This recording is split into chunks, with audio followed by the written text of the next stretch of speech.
اعوذ باللہ من الشیطان الرجیم بسم اللہ الرحمن الرحیم ومن الناس من یشری نفسہ ابتغاء مرضات اللہ واللہ رؤوف بالعباد۔ اس سے پہلے آیات کے اندر اللہ تعالیٰ نے ایک منافق کا واقعہ سنایا تھا کہ یہ منافق آپ کے پاس آ کر آپ کے سامنے قسمیں بھی کھاتا ہے اور اللہ کو گواہ بھی بناتا ہے کہ میں ایمان لے کر آیا ہوں، لیکن سب سے بڑا جھگڑالو اور سب سے بڑا بدبخت یہ انسان ہے کہ یہ مسلمانوں کو ہر طرح کے نقصان دینے کی سے دریغ نہیں کرتا۔ یہاں پر اللہ تعالیٰ نے ان مومنین کا تذکرہ کیا ہے۔ حضرت صہیب رومی رضی اللہ تعالیٰ عنہ کے بارے میں آتا ہے کہ وہ جب ہجرت کر رہے تھے مدینہ منورہ تو راستے میں مشرکین مکہ کے کچھ لوگوں نے ان کو پکڑا، تو صہیب رومی رضی اللہ تعالیٰ عنہ بڑے تیر انداز بھی تھے اور دوڑنے میں بھی بڑے تیز تھے۔ تو صہیب رومی رضی اللہ عنہ نے فرمایا کہ دیکھو میرے پاس اتنے زیادہ تیر ہیں، اگر تم میرا مقابلہ کرنا چاہو تو تم میرا مقابلہ نہیں کر سکتے، تمہیں پتہ بھی ہے کہ جب میں تیر برساتا ہوں تو پھر کس طرح برساتا ہوں، اور دوسری بات یہ کہ میں دوڑنے میں بھی اتنا تیز ہوں، اگر میں تم میرا پیچھا کرو تو تم میرا پیچھا بھی کر کے تم مجھے پکڑ نہیں سکتے۔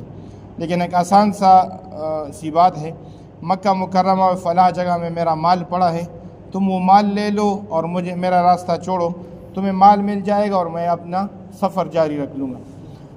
ان مشرکین مکہ نے اس بات کو قبول کر دیا، تو اللہ تعالیٰ نے یہ آیات کو کیا کر دیا، نازل کر دیا کہ ان مسلمانوں کے اندر کچھ لوگ ایسی بھی ہیں کہ جو اپنے آپ کو اللہ تعالیٰ کی رضا کے لیے کیا کر دیتے ہیں، بیچ دیتے، اپنا مال، اپنی جان، اپنا سب کچھ اللہ کے نام پہ کہ اللہ ہم سے راضی ہو، اس اللہ کی رضا کی خاطر اس کو کیا کر لیتے ہیں، قربان کر لیتے ہیں۔ اور ایسے واقعات اور بھی کچھ صحابہ کے ساتھ اس طرح کے پیش آئے کہ جب کافروں نے ان کو پکڑا تو کافروں کو انہوں نے اپنے مال کا پتہ دیا کہ فلاں جگہ میرا مال پڑا ہے، وہ مال لے لو اور میرا راستہ کیا کر دو، چھوڑو۔ یہاں پر علماء نے دو باتیں لکھی ہیں۔ پہلی بات یہ ہے کہ جس چیز کو خریدا جاتا ہے وہ چیز کیا ہوتی ہے، قیمتی۔ جیسے ہم کوئی سبزی خریدتے، اگرچہ ہم اس کو کیا کرتے ہیں، مال دیتے ہیں، لیکن مال کا ہم کوئی پرواہ نہیں کرتے، اس چیز کو کیا کرتے ہیں، خریدتے۔ تو یہاں پر انسان کی جان اور انسان کا مال جو ہے نا، اس کا خریدار کون ہے، اللہ تعالیٰ۔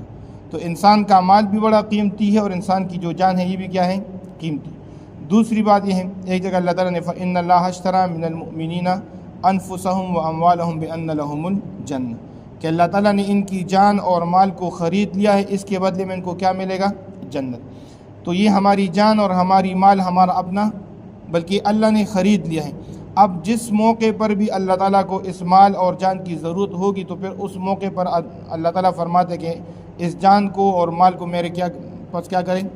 اس کی آسان سی مثال یہ ہے کہ جیسے بندہ ایک دکان سے کوئی سودا خریدے اور کہے کہ یہ پیسے لے لو، لیکن یہ سودا آپ کے پاس کیا ہے، امانت ہے، میں وہاں سے آ کر آتا ہوں۔ اب جب وہ خریدار آ جائے تھوڑی دیر بعد اور کہے کہ بھائی مجھے اپنا سودا دے دے جو میں نے اب سے خریدا ہے، اور وہ دکاندار اس کو وہ سودا نہ دیں، تو ظالم کون ہے،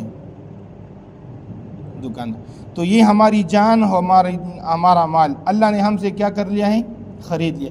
اب اگر ہم اپنے مال کو اور اپنی جان کو اللہ کی رضا کے کاموں میں خرچ نہیں کریں گے تو پھر ہم سے بڑا ظالم کوئی بھی نہیں ہے، کیونکہ یہ جان اور مال پہلے سے اللہ تعالیٰ نے کیا کیا ہے، خرید لیا ہے جنت کے بدلے میں۔ وَمِنَ النَّاسِ، اور لوگوں میں بعض وہ ہیں، مَن یشری نفسہ، جو بیچ دے اپنے آپ کو، اپنی نفس کو، ابتغاء مرضات اللہ، اللہ کی خوشنودی اور رضا حاصل کرنے کے لیے، واللہ رؤوف بالعباد، اور اللہ تعالیٰ بڑا مہربان ہے اپنے بندوں پر۔ یا ایھا الذین، اے ایمان والو، آمنو، اے ایمان والو، ادخلوا فی السلم کافہ، تم داخل ہو جاؤ اسلام کے اندر کافہ، پورے کے پورے۔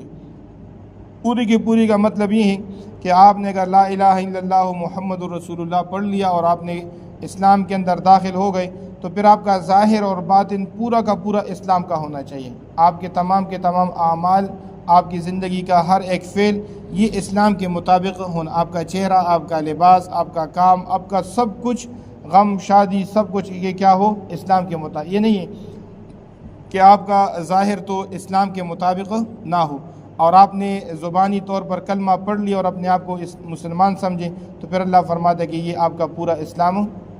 ہم نے جامع فریدہ میں پڑھتے تھے تو عصر کے بعد چھٹی ہو گئی. ہم باہر آ رہے تھے تو ہم 4-5 دوست آ رہے تھے, بڑے بڑے تھے, ہم سے پہلے کچھ چھوٹے بچے بھی جا رہے تھے. تو ایک بندے نے ہمیں روک کے رکھا, تو اس نے کہا کہ یار آپ ان بچوں کو مدرسے کے اندر سلام نہیں سکھاتے. اب یہ چھوٹے بچے میرے قریب سے گزرے اور انہوں نے سلام بھی نہیں کیا اور یہ مدرسے سے بھی نکل آئے. اب اس نے پینٹ شرٹ بھی پہنا تھا, ٹائی بھی پہنا تھا اور داڑھی کچھ بھی نہیں تھا. میں نے کہا انکل اگر ایک بات کہوں تو ناراض تو نہیں ہوئے؟ انہوں نے کہا نہیں. میں نے کہا ہم بچوں کو سلام سکھاتے ہیں, لیکن آپ کو خود پتہ ہے کہ یہ E7 کا علاقہ, اس میں اکثریت کیا ہے؟ انگریز. یہ بچے ابھی فیصلہ نہیں کر رہے کہ ہم جو سلام کر رہے مسلمان کو کر رہے کہ یہودی یا عیسائی کو کر رہے. اگر آپ مسلمان نظر آ جائے تو پھر انشاءاللہ آپ کو پہلے سے سلام کریں. آپ جیسے سلام کے لیے اپنے آپ کو منہ بنائیں گے نا, آپ کے منہ بنانے سے پہلے بچے آپ کو سلام کر لیں گے. یہ الحمدللہ جامع فریضہ کی خصوصیت ہے کہ سلام یہ سب سے پہلے کرتے ہیں. لیکن یہ بچے فیصلہ نہیں کریں کہ آپ مسلمان ہو کہ آپ کافر ہو. تو یہاں پر اللہ فرماتا ہے ادخلوا فی السلم کافہ, آپ اسلام کے اندر داخل ہو لیکن پوری کی پورے ہو. آپ کا ظاہر اور باطن یہ بالکل. آج کل ہم کیا کہتے ہیں یار ہم تو ہیں گناہ گار, تو ہم داڑھی چھوڑیں گے. تو پھر بھائی داڑھی چھوڑو گے تو داڑھی کی وجہ سے گناہ سے بچ جائیں گے.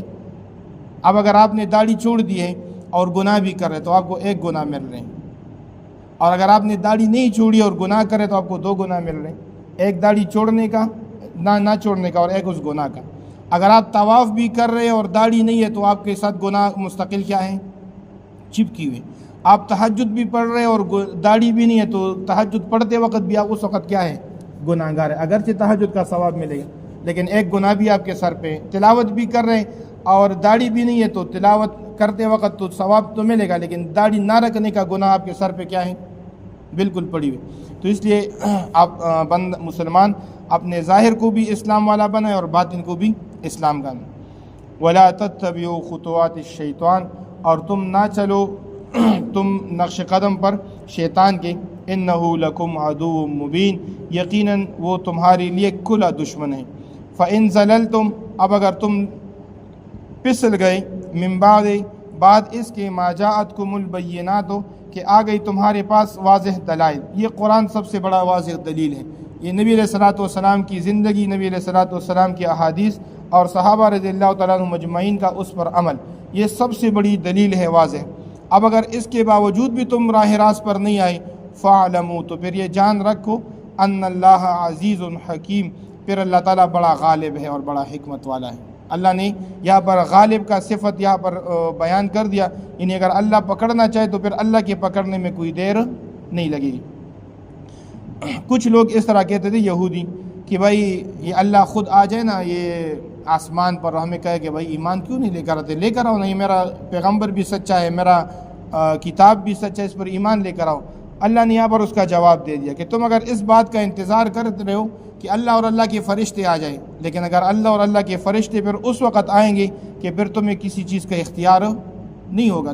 اگر اس چیز کا انتظار ہے تو پھر وہ تمہارے لیے بہت کیا ہوگا؟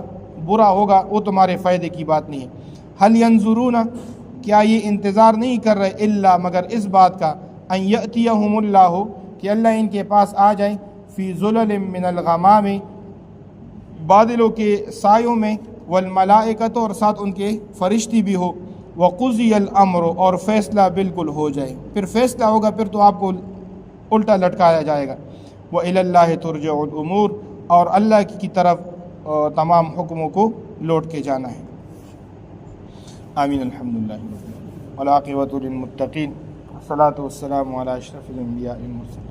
ربنا آتنا فی الدنیا حسنہ وفی الآخرۃ حسنہ وقنا عذاب النار برحمتک.